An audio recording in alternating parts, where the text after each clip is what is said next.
Hi everyone, I've had lots of messages this week from other Lyme patients wanting to go to Cyprus, and also quite a few people traveling with those with disabilities who have asked some questions about packing and preparation leading up to my trip. So I thought I would do a video with some of the tips that I've learned through travel with disability, and also some of the prep that I've been doing for this trip specifically.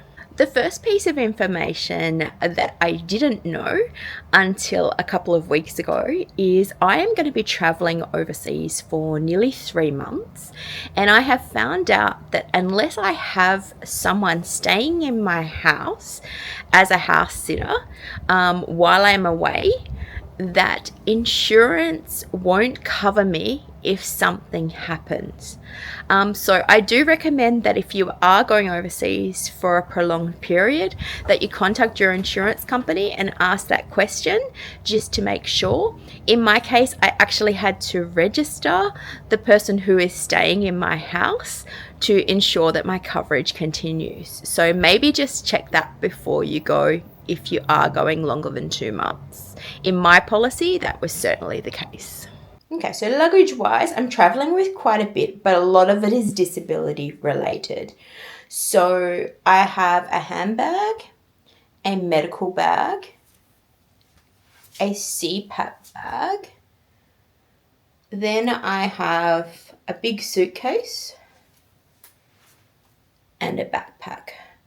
So it is quite a lot of luggage, but it's all necessary because of my medical conditions and what I'm actually traveling for.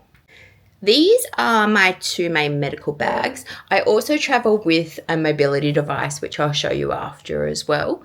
Just for anyone who may not know, medical equipment and bags travel free on an airline. It's not included as part of your hand baggage as long as you can prove it's medically necessary. I found it is useful sometimes just to whack a medical equipment tag on them so that they can be easily identified as they're going through security or being checked in as specifically medical equipment. My doctor also includes on my fit to travel letter that I am going to be carrying medical equipment, and he lists some of that on my letter as well. Before I show you what's in the bags, I wanted to show you these. I have bought some foldy bags to travel with. This is the handbag. The reason I like this is because the handle on it is slash proof. So when I'm walking around, I become a little bit of a target because I have disabilities. So I'm a target for theft and things like that. So I like that this can't be cut, the strap on it. Then I've got a couple of these bags. This one has expanded out. These have lots of different pockets in them. They're water resistant. There's a waterproof pocket inside, and it just makes it so easy for traveling with all your medication and medical supplies and things like that and sorting them. And they fold up into these little bundles. So I'm carrying an extra one just in case, because you never know where you're going to need an extra bag. But let's start first of all with what's inside the handbag that I travel with. This will stay on me the entire time.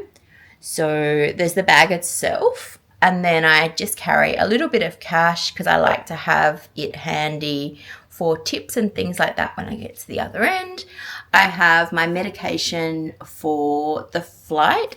I found this little pill container that does one dosage worth of medication, and travels well for someone with a lot of medication.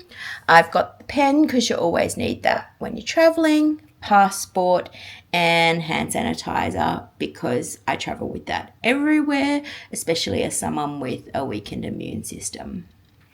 I also travel with a sunflower lanyard. This is a scheme so that you wear it at the airport and the staff are trained to look for it and know that you may have a medical condition and may require additional assistance, especially for those traveling with invisible disabilities. This can be really useful. If you pop a flight into the airport website, a lot of them will just mail you one for free. and it just may get you a little bit of extra help along the way at the airports. This is what is in my teal medical bag. So I always travel with a first aid kit. This has all my over-the-counter medications that I might need in them. Yes, there is a lot of them. I also carry some basic first aid supplies in there as well. I carry some compression bandages. I wear ankle foot orthosis, braces on both legs, and these are necessary so the braces don't cut into my legs. They also help with prevention of blood clots on the plane, which I do have a history of. I have a spare change of clothes, which for me is medical related. I have some snacks. I am not diabetic, but I do have some insulin resistance issues linked to my POTS. And sometimes if my blood sugar is out of whack, I just need a snack rather quickly. I have all my prescription medications. Yes, there is heaps there. I'm traveling for 3 months and I'm on a lot of medications. My doctor has written a letter confirming all the medications I will be traveling with. He also has included why I'm traveling with them, and I have copies of all my prescriptions on my phone just in case customs require them. I've never once been asked for all those, but I guarantee the one time I don't have them is the one time they're going to ask for them. So I just make sure I've got all the documentation they might need as I go through customs. I have a little fold out medical bag just in case, because it's always handy to have. I have nappy bags just for the same reason. I've just found them handy to have in my bag. And then I also travel with anything that's liquid related in a separate little baggie. And I carry antibacterial wipes, hand sanitizer, and face wipes with me in here as well. This is my backpack, which is my regular hand luggage that anyone would travel with. In this will be my laptop and my iPad. I also have a file with all my medical paperwork. Obviously, most people wouldn't travel with this, but because I'm going for medical treatment, all my medical paperwork will be put into here so that it's all in one place and I can find it. Then inside, I have all my cords and adapters. You can see I like to be quite organised when I travel. Everything has its own place. Camera equipment. Then I have hard drives, which I travel with. I'm going to be doing some work while I'm over there, just on a book I'm working on about my story. So hard drives will be traveling with me for that. Adapters for switching my plugs over when I do get to Cyprus. I'm traveling with a journal just to keep track of anything I need to, particularly going into lots of medical appointments and things like that. Then I love to read, so I am traveling with a couple of books. For anyone who's interested, I'm traveling with Julie Goodwin's book and also Our Australian of the Year from last year. I'm going to be reading his book while I am away as well. I still like old school having a book in my hand. I would kind of like to get a Kindle, but cost-wise at the moment, just really not practical for me. So hard copy books it is. Into that bag will also be a little packing cube. Now this is something I've picked up while traveling. I take one packing cube and in it I put everything I'm going to need during the flight. So AirPods, change of clothes, toiletries, just anything I might need to grab. And then when I get on the plane, all I've got to do is pull that out, tuck it under my seat, and then I don't need to search through my bag the whole flight to pull out bits and pieces. So it's all in one place and all organised, especially travelling as someone with a disability. Getting up and down for me is quite a bit of a safety risk. So if everything's all organised and in one place, I don't need to think about it. I know it's ready to go. My main bag, as you can tell, again, I'm quite organised when I'm travelling. All my clothes and everything are in packing cubes with like things in them. Cyprus is in an unexpected cold spell at the moment, so I'm traveling with summer stuff and winter stuff. I also, as well as clothes and PJs, have some slippers because cultural wise, they do like you sometimes to take off your shoes and pop slippers on inside the clinics. I have toiletries in this bag here, and then I also just whack a luggage strap around my suitcase. And I do that because I'm traveling with wheelchair assistants, so they will actually grab my bag. And given I have a black suitcase, it's a lot easier for me to say, grab the bag with the blue strap, as opposed to just the black suitcase. It just makes it a lot easier for them to find at the other end, especially if there's a bit of a language barrier. I always travel with some spare screen protectors for my phone. That's just me. I drop things. I don't have much fine motor skills, so I just find it's handy to have extras just in case.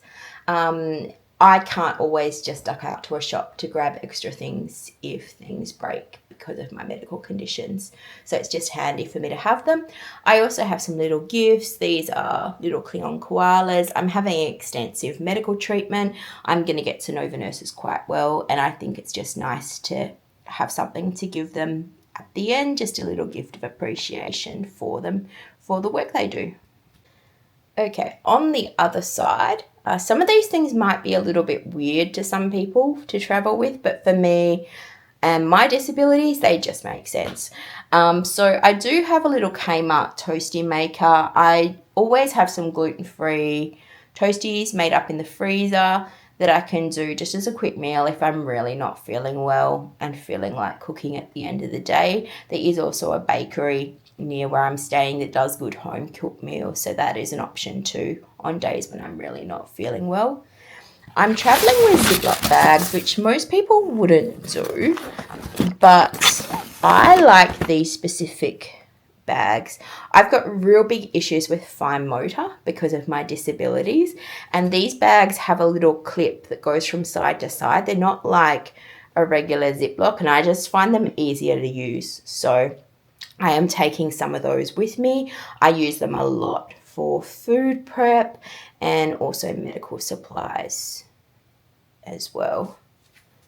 Then I have my liquid IV. This stuff for me as a POTS patient is absolute gold. It is the equivalent of a few glasses of water, and it just rehydrates me if I haven't had enough to drink throughout the day. I have all my liquids packed separately just in case they spill when I'm traveling. But I did just want to show you a couple of things for those who are thinking of going to Cyprus for medical treatment. I carry barrier cream. I don't do very well with dressing. Sometimes I react to the adhesive on them, and I just find barrier cream helps with that.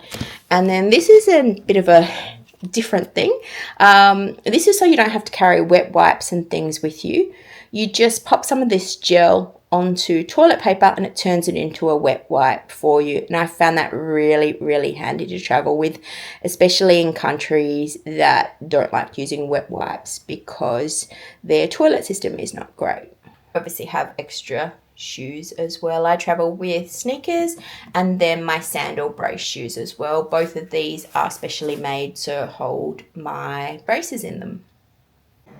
This is my mobility device. It is a 4-arm walker and it's quite big, but it does fold down to a very reasonable size.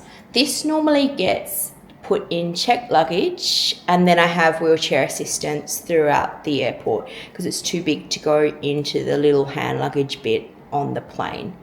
I always label this up again with medical equipment tags on it, and this does not get paid for. It travels free because it is a disability related device.